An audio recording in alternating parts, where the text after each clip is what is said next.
During dinner, my daughter-in-law, Raina Lowell Merritt, shoved her wine glass toward my face and snapped, "Pour more for my mother."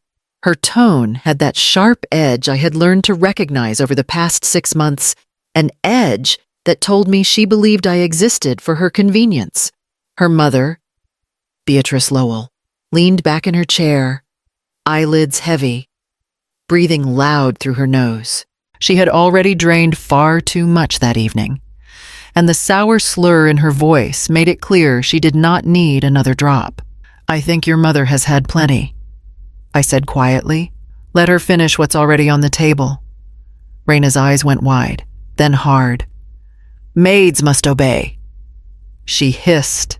"My full name is Althea Merritt. I am 71 years old.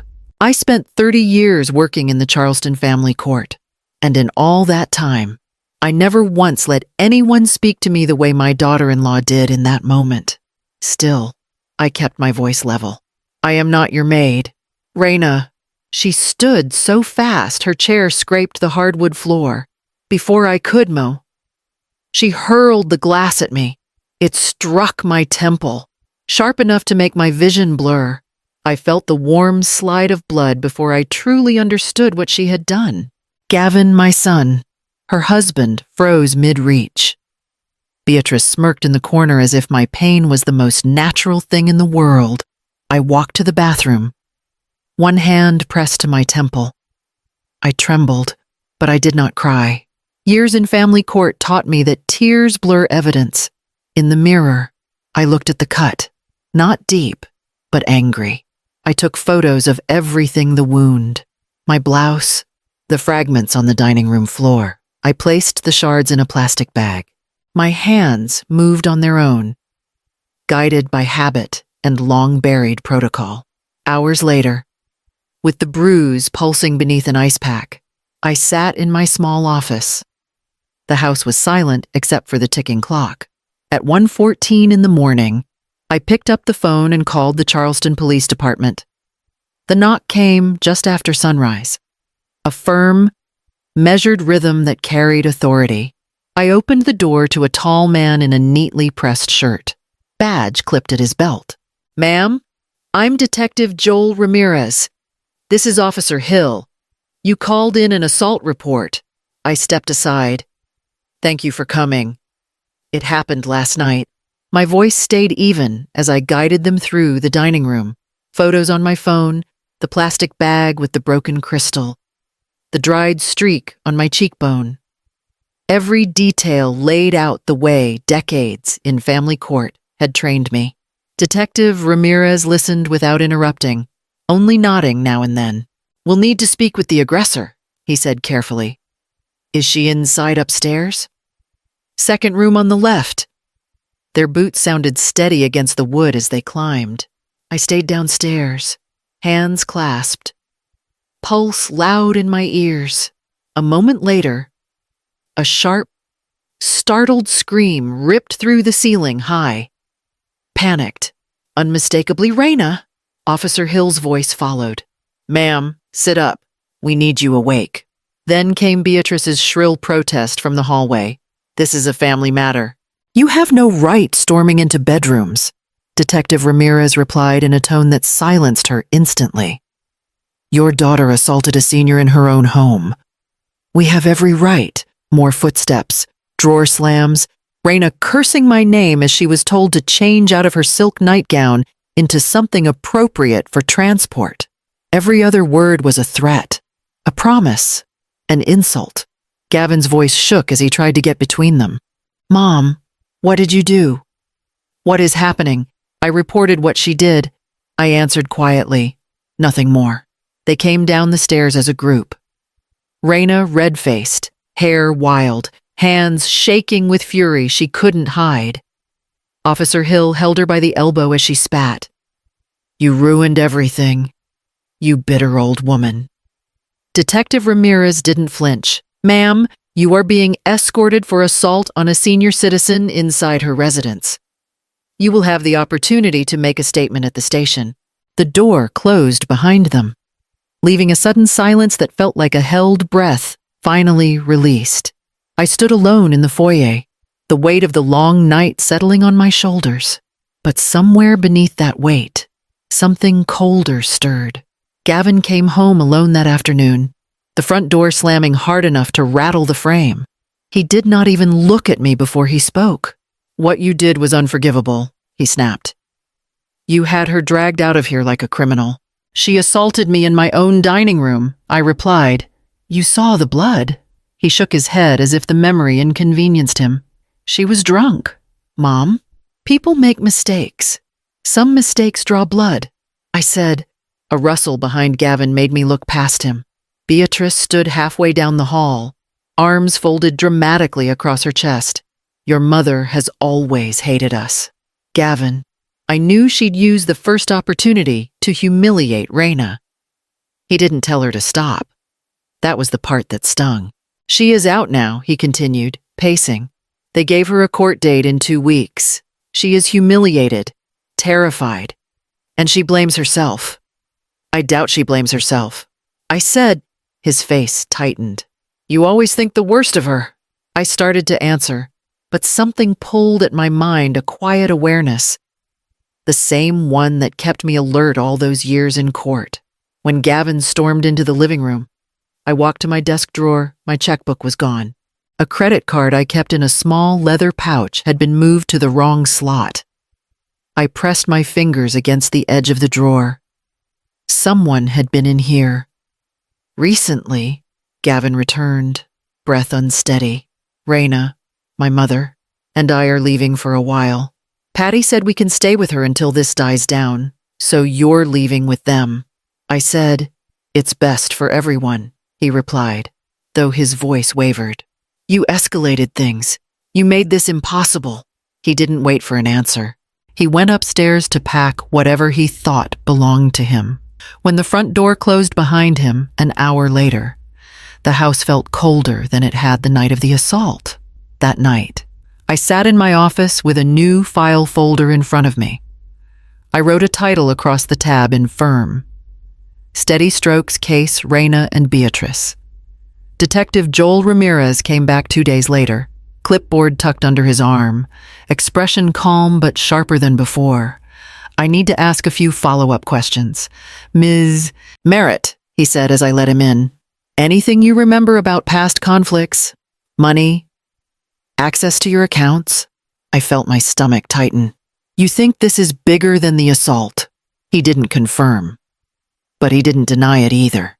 Raina's statement has several inconsistencies, and there are hints she may have been involved in more than temper, such as, "For now, I just need to understand whether she had access to your financial information."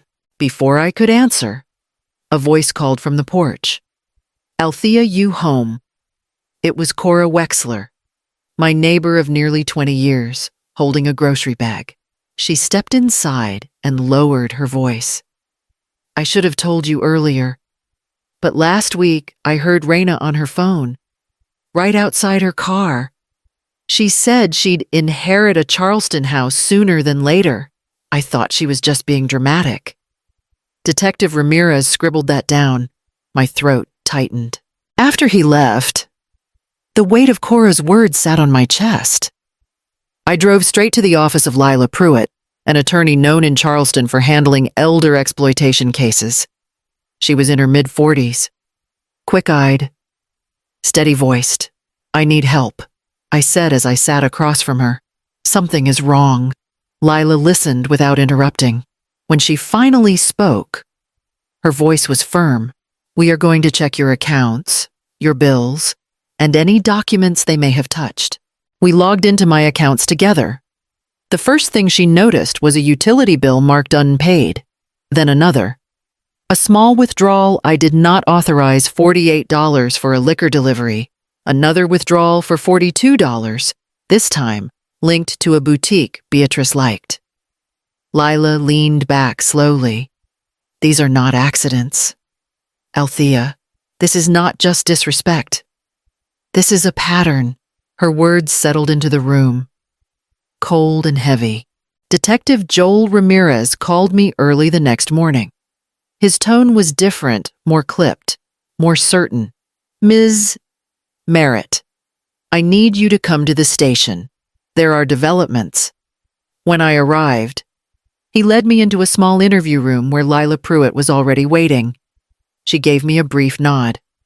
Her expression tight. Ramirez set a tablet on the table. I pulled footage from your doorbell camera for the last month. I want you to see something. He pressed play. Gavin stood on the porch, shoulders tense, keys shaking in his hand. The door opened. Raina stepped out and shoved him hard in the chest. He stumbled backward, almost falling down a step. Her voice, muffled by distance, carried enough venom to make my skin crawl. I pressed a hand against my stomach, so it wasn't just me. No, Ramirez said, and that's only the beginning. Lila opened a folder. We found a store credit line opened under your address 3 months ago. The signature is inconsistent with yours. Beatrice, I whispered. It was the same floral boutique she always bragged about.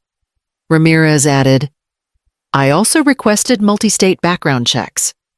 There are 2 prior eviction cases tied to both Raina and her mother, one in Georgia, one in North Carolina. Same pattern every time.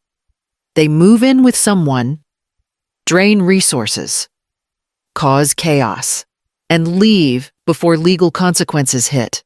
I felt a chill, cold and deep. Ramirez folded his hands. We need Gavin to hear this directly. He deserves the chance to understand what he's involved in. Lila agreed. He might not accept it immediately, but he cannot deny documents with his own forged signature. Gavin arrived an hour later, eyes dark with exhaustion. Why am I here? Raina said you're both trying to poison me against her. Ramirez slid a copy of the forged credit application toward him. Is this your signature? Gavin glanced at it, blinked, then drew in a slow breath. No, it isn't. There's more, Lila said, placing the eviction records in front of him. This is their history, not just here, everywhere. Gavin's face drained of color. His hands trembled slightly on the table. For the first time, he looked frightened. Gavin asked to meet me at a small cafe near the waterfront, somewhere neutral. When I walked in, he was already at the table, hunched over a mug he hadn't touched. He wore a dark turtleneck, despite the Charleston heat pressing against the windows. You look tired, I said softly. I have not slept much. He muttered. Raina is furious. She says you and that detective twisted everything. I sat across from him. Gavin, there are things you have not told me. He rubbed the back of his neck, winced, then dropped his hand quickly. The movement was too fast, too defensive. Let me see, I said. He froze. Mom, it is nothing. Let me see. For a long moment, he didn't move. Then he slowly tugged the collar down. Faint yellow bruises, finger-shaped, marked the side of his neck. My breath left me. She did that. He swallowed hard. After the hearing, she said I should have defended her. She said I embarrassed her. She grabbed me when I tried to walk away. I reached for his hand. How long has this been happening? A shudder passed through him, like a dam cracking. Months. He whispered. I keep thinking I can calm her down if I say the right thing, or do the right thing, or stay quiet, but nothing ever works. His eyes filled, not with dramatic tears, but the heavy kind held in too long. I do not know how to leave, he confessed. I do not know how to stay either. You are coming home with me, I said. Tonight. We will figure out the rest later. He nodded, shoulders collapsing in relief. That evening, when we walked into my house, Gavin's phone lit up instantly. Raina's name filled the screen again and again. Calls, messages, threats disguised as pleas. Do not answer. I told him. He turned off his phone. 2 hours later, pounding shook the front door wild. Frantic, Gavin Raina screamed from the porch. Open this door or I swear I dialed the police before she finished her sentence. Detective Ramirez arrived with another officer, and they approached her calmly but firmly. "Ma'am," he said, "you are violating your release terms. Step away from the door." Raina spun toward him, hair tangled, eyes blazing. "He is mine." Gavin stepped back from the hallway, trembling. If Raina could no longer control him, there was no telling what she would try to control next. Detective Joel Ramirez returned the next afternoon, folder tucked under his arm, jaw tight in a way that told me whatever he carried was worse than anything we had already seen. Gavin sat beside me at the kitchen table, shoulders curled inward, hands clasped like he was bracing for impact. Ramirez didn't waste time. We ran deeper searches across states. What we found confirms a long-term pattern: elder abuse, fraud, financial manipulation, all documented. Gavin flinched. Documented how Ramirez laid out 3 reports: Georgia, North Carolina, and one older case here in South Carolina. Same duo. Same pattern. Raina and my mother Gavin whispered. Ramirez shook his head. Beatrice was the mastermind. Raina executed whatever she couldn't risk doing herself. A coldness moved through me. So Raina was the muscle. Exactly. Ramirez opened the folder. First piece, life insurance inquiries listing you as a potential beneficiary. Ms. Merritt. They were made anonymously, but linked back to your home network. Gavin made a choking sound. Her mother, Beatrice. She talked about life insurance last month, but said it was general information. Ramirez continued. Second piece, bank withdrawals from your accounts. Small at first, then bolder. Each one matches known tactics from their previous cases. Lila Pruitt entered the kitchen then, carrying her own stack of filings. And the third piece, she said, setting them down, is a series of text exchanges between them. The police obtained them through a warrant. Ramirez turned the page so we could see. There it was. The old maid will be out of the way soon enough. Let her cook and clean until we sort the finances. Gavin will sign anything if we keep the pressure on. Gavin covered his face with both hands. I did not know. I swear I did not know. I reached for him, my hand steady even though my insides trembled. Lila spoke next. I am filing charges for financial abuse, identity fraud, and a permanent restraining order. This is no longer about an assault. This is a full-scale exploitation case. The papers on the table felt heavier than any courtroom file I had handled in 30 years. If this was the web they spun, I had to find a way to cut through it without letting it consume who I was. The courthouse hallway buzzed with low murmurs, but everything around me felt muted as I took my seat. Gavin sat beside me, pale but steady. Across the room, Raina and Beatrice were escorted in by deputies. Wrists free but steps stiff with dread, Raina's eyes darted to Gavin first. She whispered his name, a shaky plea. He looked away. When the judge entered, the room snapped to attention. State of South Carolina versus Raina Merritt and Beatrice Lowell, the clerk announced. The prosecutor began laying out the charges: assault on a senior citizen, unauthorized withdrawals, identity misuse, credit fraud, and a documented pattern of financial exploitation. Each accusation landed like a stone. Beatrice lifted her chin as if she were at a brunch table. Not a criminal hearing. Your Honor, she interrupted. My daughter is the impulsive one. I had no involvement in any financial decisions. She handled everything. Raina spun toward her so sharply that the deputy stepped forward. You liar, she hissed. You told me what to do. You told me to push Gavin. You told me she was weak and stupid. Watch your tone, Beatrice warned, but it was too late. Raina slammed her palm against the defendant's table, voice cracking under pressure. You ruined everything and you're trying to throw me under the bus. You were the one who said we'd deal with the old maid once the money settled. Gasps filled the courtroom. Beatrice's face drained of color. The judge banged the gavel. Order, now.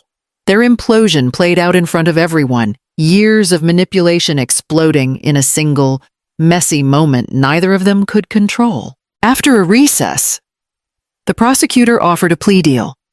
For Raina Merritt, he said, reading from the document, 6 months of community service at a senior care center, 1 year of probation, and mandatory counseling. Raina sagged in her chair, stunned.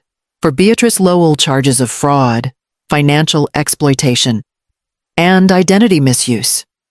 Sentence includes relocation restrictions. She is prohibited from residency within the Charleston metropolitan area. Beatrice sputtered. You cannot exile me. It is a lawful condition, the judge replied. Finally, the judge addressed the civil filings. Gavin Merritt has submitted for divorce. Uncontested. Raina's head jerked toward him. Gavin, please do not do this. I can change, I swear. He shook his head, voice barely above a whisper. I am done. Raina broke, sobbing into her hands. Beatrice sat rigid, jaw tight with fury. When the hearing ended and the deputies escorted them out, a strange quiet filled the room, heavy, but no longer suffocating. Now that the punishment had begun, I had to find a way to close this chapter in a way that freed us both. It took months for life to feel like mine again. The house no longer echoed with slammed doors or whispered insults. I began hosting small community dinners the way I used to. Nothing fancy, just warm food, warm people, and the comfort of choosing who crossed my threshold. Gavin slowly came back to himself. Therapy helped. Routine helped. One evening, as he folded napkins beside me, he said, I feel lighter, Mom, like I'm living my own life again. I squeezed his hand. You deserve that. A few weeks later, I stopped by the senior center to drop off donations. The place was busy with volunteers preparing meals for the afternoon program. As I stepped inside, a familiar figure caught my eye. Raina stood at the industrial sink, sleeves rolled up, scrubbing trays stacked nearly to her shoulders. Her posture was different. No sharpness. No entitlement. Only exhaustion. A volunteer apron hung crooked across her front. She noticed me before I spoke. Her eyes widened, then dropped quickly to the soapy water. I walked closer, steady and calm. Raina. Her jaw tightened. I am doing my hours, she muttered. 6 months. I know. I nodded. You threw a glass at my face because I wouldn't pour more wine for your mother. Do you remember what you told me that night? She flinched. I do. You said, maids must obey. A single tray slipped from her hands and clattered against the sink. For the first time, she looked directly at me. No anger, no spark. Just the heavy understanding of someone facing the consequences she created. I leaned slightly closer. Today, you are learning what real service means. Not humiliation, responsibility. She swallowed hard but didn't speak. Her silence felt heavier than any apology. I did not stay long. I didn't need to. As I walked out, the sunlight hit the doorway, and the breeze from the courtyard carried the soft sounds of volunteers moving around me. People choosing kindness, not performing it. Charleston's historic streets stretched out ahead of me, familiar and safe. My breathing settled into an easy rhythm I hadn't felt in a long time. I didn't feel triumphant. I didn't need to. What I felt was closure, quiet, grounded, mine. And if you're still here with me at the end of this journey, tap like, drop a comment, or subscribe for more stories like this. If you were me, would you have forgiven her or would you have walked away just the same?